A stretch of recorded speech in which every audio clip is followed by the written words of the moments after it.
Welcome back to siKicks YouTube. The Air Jordan 1 is likely the most popular sneaker of all time. And if you're even a partial sneakerhead, you probably already know a lot about Michael Jordan's first signature sneaker. But for fun today, I'm bringing you some interesting things about the Jordan 1 that aren't common knowledge and may change the way you think about the shoe. Let's get this party started.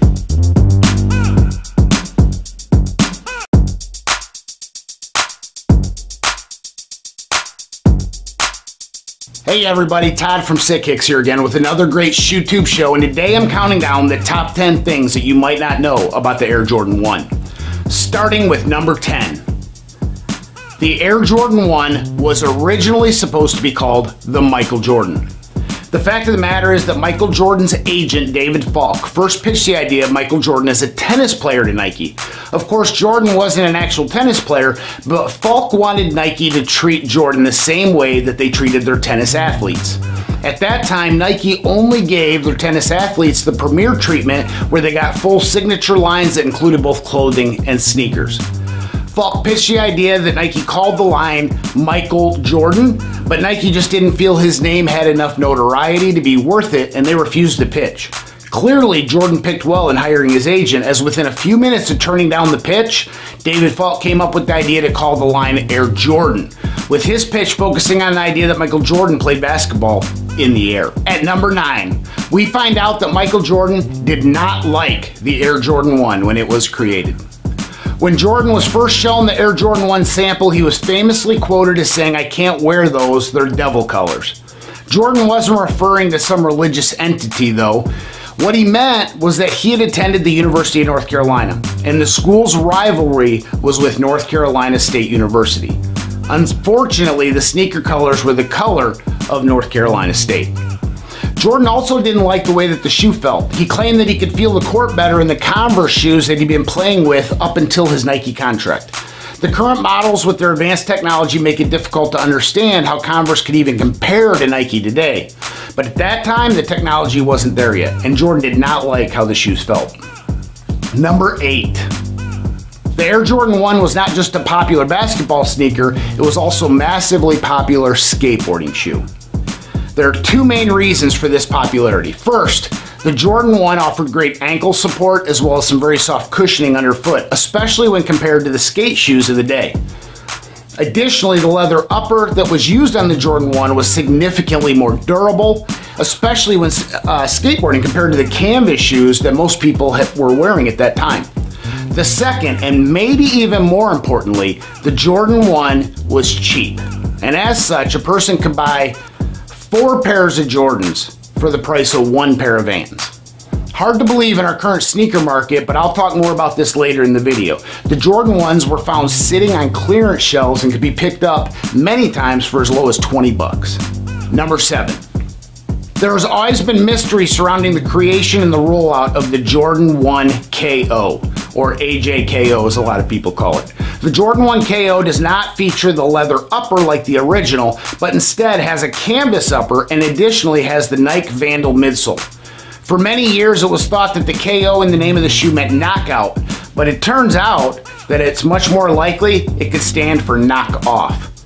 The reason for that moniker is that apparently Nike created and released the shoe to combat the fakes that were flooding the market.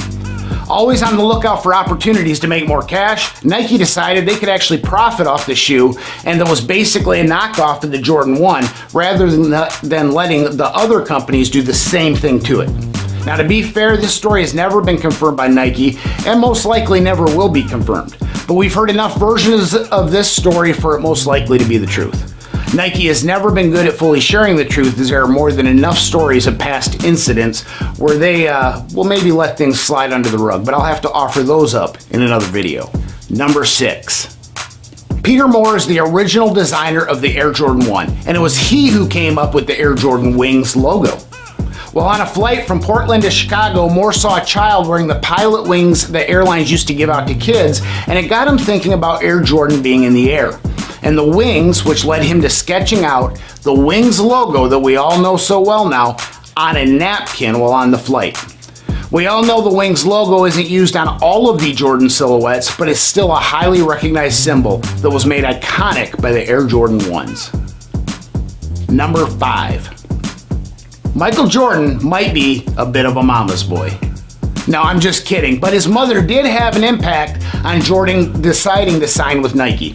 Jordan wouldn't even take a meeting with Nike to hear their pitch, and after a call from Jordan's agent, his mother Dolores pressured Michael into meeting with Nike just to hear what they had to say. She told him he could always walk away, but he should at least listen. Tied to this, but important enough to maybe be considered number 5.5 on our list, Jordan only had interest in signing with Adidas. Interestingly enough, Adidas had almost no interest in giving Jordan much of anything for a contract, let alone they wouldn't even consider giving him his own line, as they didn't think he could ever be a dominating player like many of the big centers in the league at the time. After all that, why did Jordan sign with Nike? Well, pretty simple. They offered him the largest signature athlete contract ever offered to anyone at the time. He got his own signature sneakers and his entire signature line. Number 4. Every sneakerhead has heard of Tinker Hatfield, but a vast many have never heard of Peter Moore, who I talk about back in number 6 as the creator of the Air Jordan Wings logo. Peter Moore, though, is one of the most influential sneaker designers in history, and although Hatfield is amazing, the sheer amount of iconic things that are included in Moore's body of work likely places him much higher on the all-time list. Not only did Moore design the original Air Jordan 1, he co-founded Adidas America. He's responsible for the iconic Adidas 3 stripes logo, which has become one of the most recognizable logos of all time. The 3 stripes were intended to signify the international appeal of Adidas and the 3 regions where Adidas sneakers were sold: Americas, Europe, and Asia. The form of the 3 stripes were intended to have that slope to signify a mountain slope. Peter Moore was the bomb, yet we all tend to talk about Hatfield. Number 3. You could pick up the Air Jordan 1 at discount stores and on clearance racks for just 20 bucks. The sneaker resale market is absolutely massive today, and although not nearly to today's scope, it was still big in its own right back in the 80s. When Jordan 1s first released, resellers were buying up all the pairs and then reselling them at much higher prices. Always the unasked for hero, Nike decided to intercede and basically in the process screw over the resellers. To do this, Nike absolutely flooded the market with Jordan 1s, overproducing tremendously and overloading demand, which created huge amount of excess supply, which consequently resulted in pairs of Jordan 1s ending up at outlet malls and clearance racks for just 20 bucks. Number 2. Nike isn't taxing you on their shoes as much as you may think. The Jordan 1 originally sold for $65 when it released in 1985, and now it currently retails for an average of $170, almost 40 years later.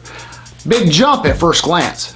It definitely has us thinking Nike is taxing us, but when you consider inflation from 1985 to 2022, the $65 in 1985 is worth about $172 in 2022. Granted, we're going through record inflation currently, but the numbers don't lie. And although surprising, Jordan 1s are actually selling now for almost the same measurable price as they always have. And here we are finally at number 1. Although you've all heard the Jordan 1 band story, and the premise was recently strengthened further with the release of the Rebellion Air, the truth is the Jordan 1 wasn't actually banned by the NBA. Nike has peddled the story for years that the Jordan 1 bread was banned by NBA Commissioner David Stern, and every time Jordan wore them on the court in a game, he was fined $5,000. Sure, in the 1984-85 season, the NBA Commissioner would have had something to say about Jordan wearing the Jordan 1 breads because the colorway clearly did not meet the NBA uniform guidelines. Specifically, the shoe didn't have enough white in it.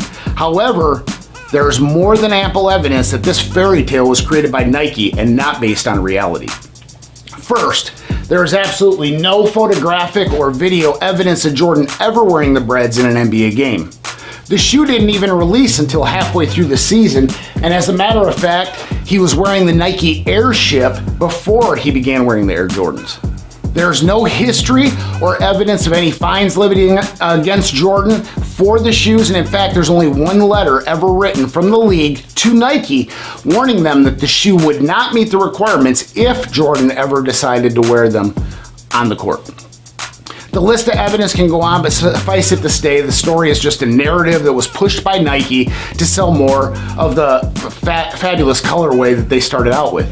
At this point, it's very unlikely Nike will ever drop the storyline, especially after releasing the Rebellion Air that I just talked about, which basically doubles down on the whole thing. Well, that wraps up the list of the top 10 things you might not know about the Air Jordan 1s. I would love to hear your opinions and thoughts on the list, so please drop your comments in the comment section below. Thank you for watching, and please subscribe to the channel, as your subscriptions help us bring new content. Finally, you can follow us on Instagram at siKicks_FL, siKicks_FL, and you can always find the best shoes, streetwear, and collectibles 24/7, 365 days a week on our website at www.siKicks.life. www.siKicks.life. Thanks again, and as always, until next time, peace.